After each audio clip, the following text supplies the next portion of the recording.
నా దేవుడికి సంబంధించి పత్రం అన్న, దేవుడికి సంబంధించి పత్రం తీసుకో. యేసు ప్రభు సంబంధించి మా చిలకలూరుపేటలే నేను దేవుడి గురించి చెప్తూ ఉంటాను, అన్ని ఊర్లో తిరుగుతూ ఉంటాను. అందుకని మీకు పత్రం ఇచ్చి దేవుడి గురించి చెప్దామని చెప్పి ఇచ్చాను. ఎవరన్నా మీది? ఏదరా ఏదరంటే ఇటేనా? రోడ్డు. దేవుడు నమ్ముకున్నారు మీరు? చచ్చిపోతారా? బాప్తీసం తీసుకున్నారా? తీసుకోవాలి. ఎన్ని రోజులు అయింది దేవుడు నమ్ముకుని మీరు? మరి బాప్తీసం తీసుకోవాలన్నా, బాప్తీసం తీసుకుంటేనే పని చేసుకుంటారు. అది అర్థం మీకు అంటే మందు అవుతారా? ఇప్పుడు అన్న యాత్ర కుర్రలు తెచ్చిపోతారు. అది ఇంకా మా నాన్నలు మొత్తం అదే చర్చి కట్టారా? సంవత్సరాలు కట్టారు. మనం బాప్తీసం తీసుకోకపోతే ఏంటంటే ఆ శాప పాపాలు మన మీద ఉంటాయి. పావు ఎప్పుడైతే బాప్తీసం తీసుకుంటాం అప్పుడు మనం పరిశుద్ధిగా మారుతాం. ప్రభు రక్తం కడగబడదు. బాప్తీసం తీసుకున్నాను. ఓకే సరే సరే.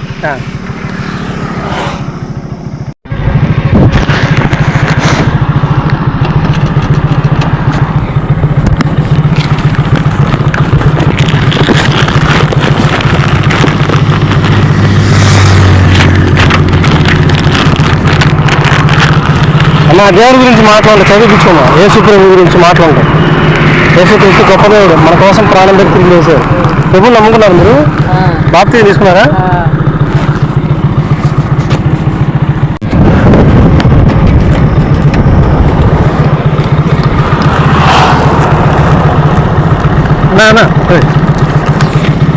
యేసు ప్రభు గురించి మాట్లాడండి, చదివించుకో.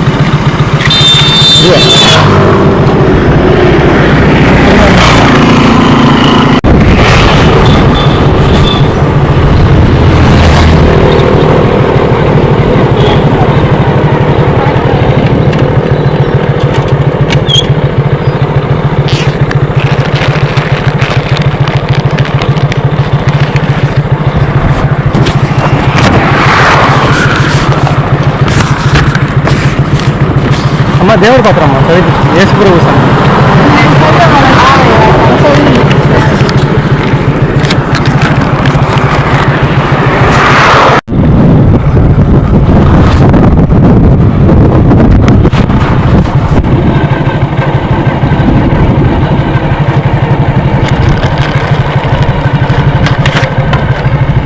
నా దేవుడి పత్రం అన్న తీసుకుంటా.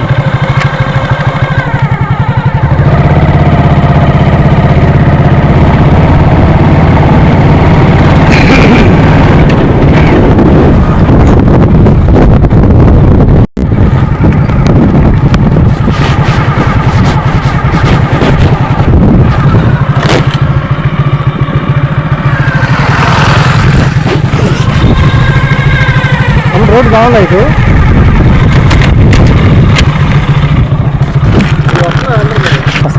దేవుడి పక్కన తీసుకో. నిన్న వాళ్ళ పడలేదట్టు యేసు ప్రభు సంబంధించి చదివించుకో.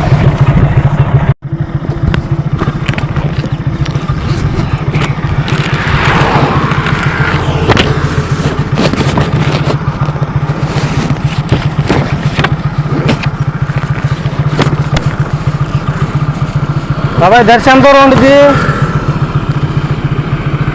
దర్శి ఎంత దూరం ఉండిద్ది? సరే సరే. ఇదిగో దేవుడి పత్రం తీసుకో. యేసు ప్రభుకు సంబంధించి పత్రం. యేసుక్రీస్తు వారి గురించి మాట్లాఉంటాయి. యేసుక్రీస్తు గొప్ప దేవుడు, మన కోసం ప్రాణం పెట్టి తిరిగి లేచారు ఆయన.